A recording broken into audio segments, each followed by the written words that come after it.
Back in 2000, 2001, there was a technological revolution that really changed game audio fundamentally, not just from an aesthetic perspective, but from a creative perspective and a business perspective.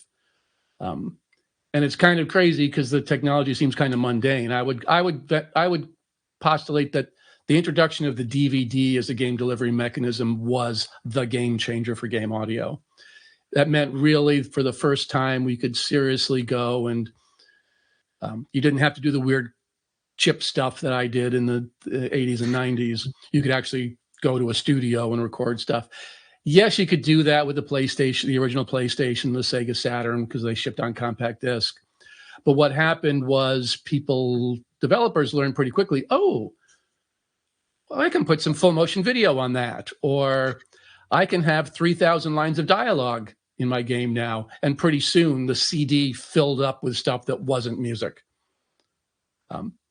But when DVDs, because the CD can only hold about 680 or 700 megabytes. So it's not a lot.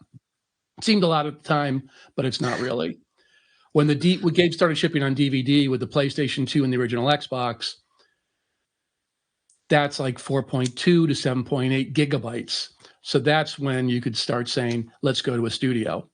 And when games started being able to have music, especially, also sound design, but music especially, where you could just go into a studio and you didn't need people with archaic buggy whip skills like me to do chiptune stuff, all of a sudden, lots of composers who were previously kind of shut out of games because they couldn't make a Yamaha 2151 make decent sounding music, but they could write for an orchestra.